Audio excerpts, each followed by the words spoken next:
my opinion, is not enough to have a livable wage. We must have a living wage. And $12.10 is a band-aid on a scar a mile wide.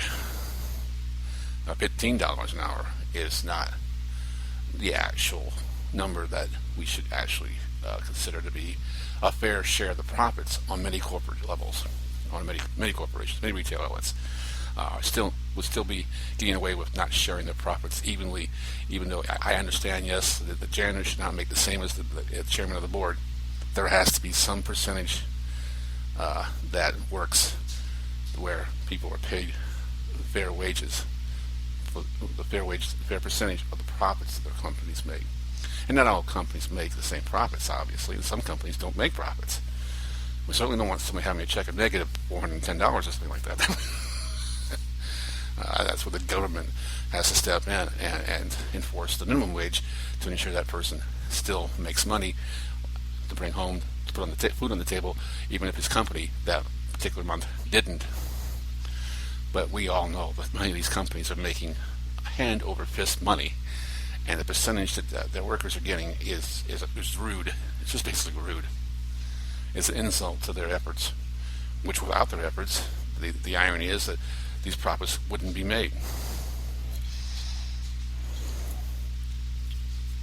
So a platform I hope to talk Frank into is a platform where we do not fight for a number when we talk about a minimum wage, but instead fight for a fair share of the profits of all the businesses that the employees work for.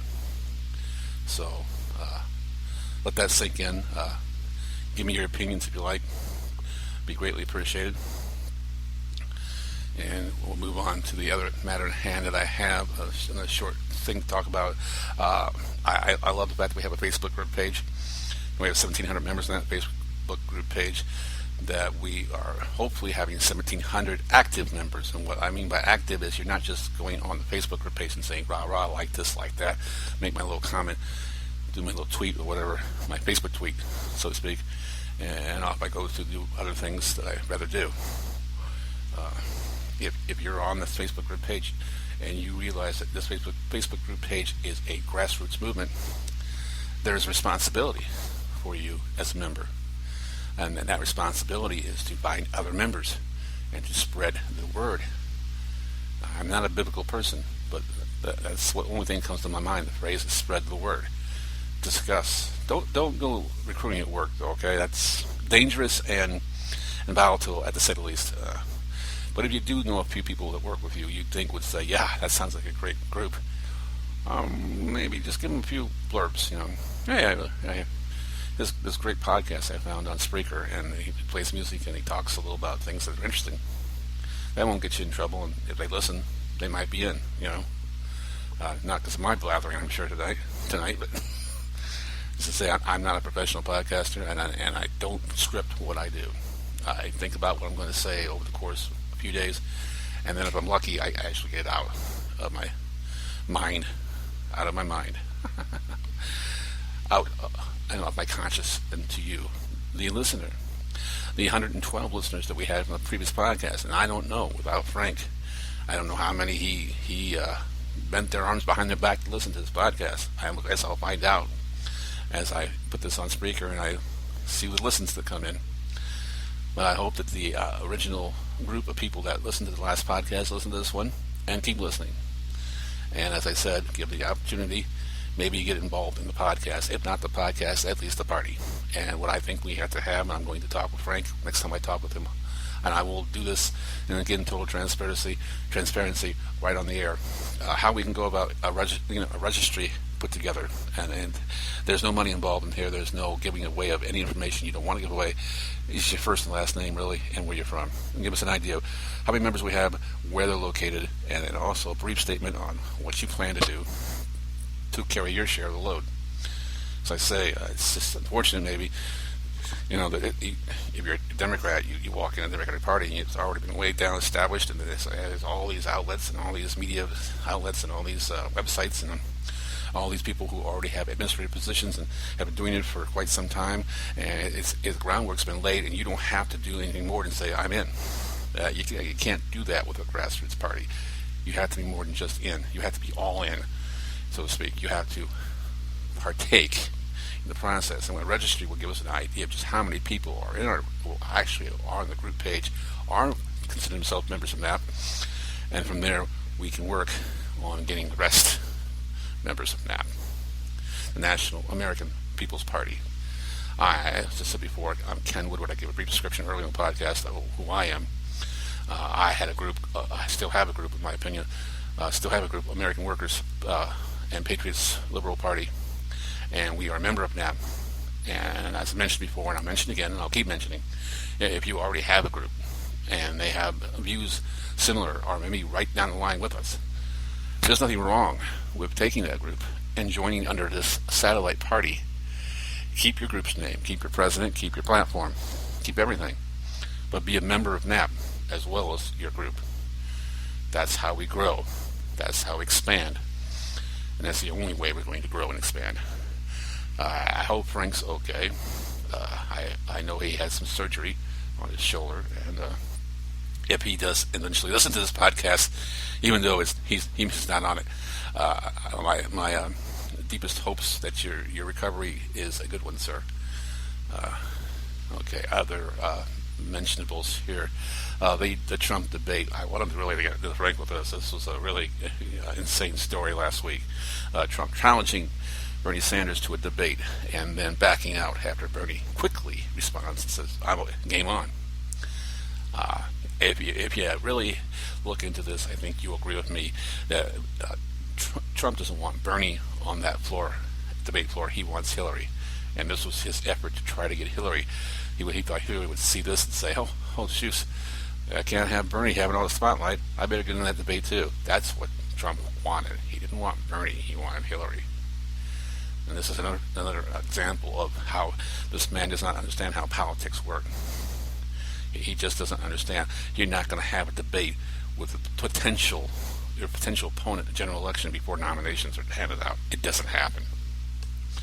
It was an insane idea that backfired and now has the hashtag Chicken Trump twittering over the tweet lines and the internet. Yes. And the Trumpster, of course, laughing it was just a joke. The joke's on him.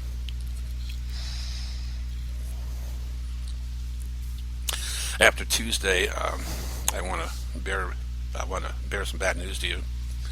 I've crunched the numbers, by the way. I've crunched them as much as I can crunch the numbers. And there's no way to avoid that, yes, by probably roughly 8 p.m.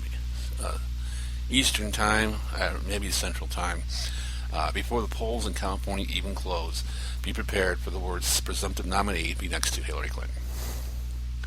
It's inevitable, because as we've mentioned time and time, and I've mentioned time and time again, the news networks make it a policy to show unpledged delegates with your pledged delegate total in the primaries and caucuses.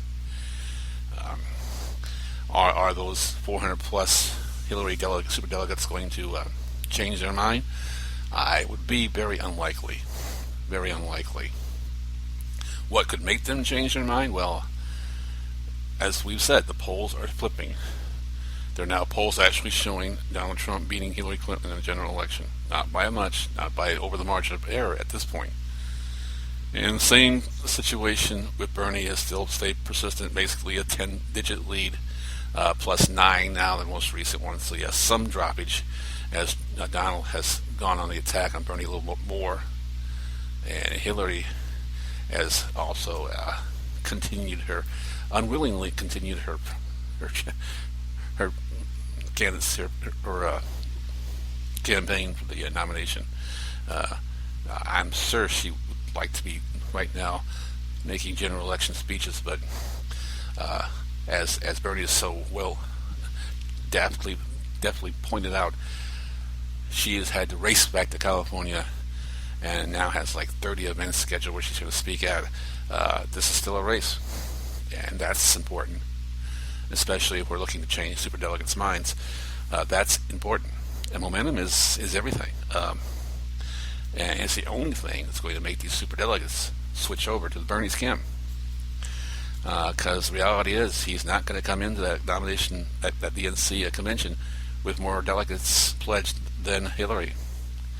No, the landslide necessary in California alone would have to be phenomenal. We're talking about a 30-point loss by Hillary in California, where the recent poll is showing now at a dead heat, which is a great improvement from the 18-point deficit we had a week ago.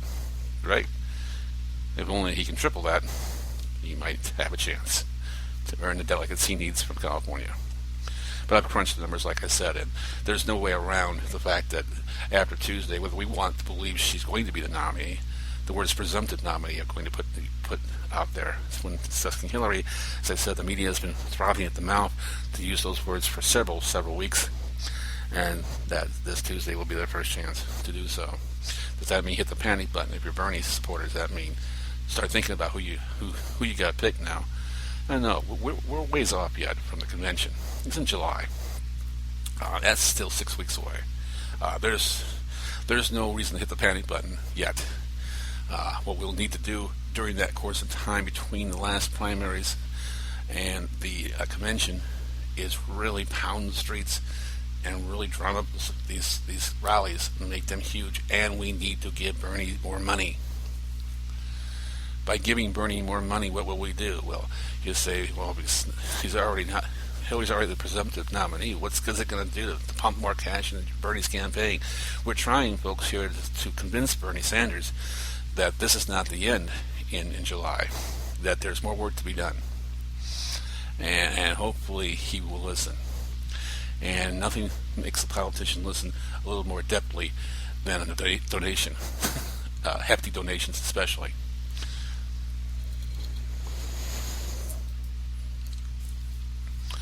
As the Trumpster has started to do his little campaign funding. And, I think he's going to see that it's not all as easy as it looks, as easy as the Clintons make it look. Now, one little quick blip, though, there, also on the attack that Hillary puts on the fact that Bernie doesn't spend any of his campaign donations on helping other fellow Democrats win their elections during this cycle. Hillary's doing this amazing job anyway. And as Bernie has, I don't know how many times he has to say it. He's not a Democrat. He's a socialist Democrat. That's the difference. Now, these campaign members that he would give money to were socialist Democrats. Democratic socialist. Sorry, pardon me. Democratic socialist. As my editor-in-chief, Ken Woodward's brain left-hand side just quickly came into play. Democratic socialist. That's a different story. But I don't think I've seen any Democratic socialist in the Democratic Party besides Bernie at this point, and hopefully that will change soon as well. Brief interlude while I get into the beverage. Now.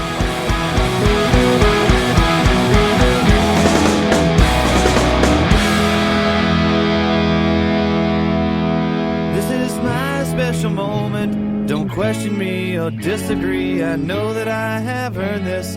Damn it, I deserve this. Do not fuck with me. It's my special time. And I'll seize this opportunity. Show them what it means to me to be king shit just for a minute, then just disappear. And with passion and no talent, self-righteously and gallantly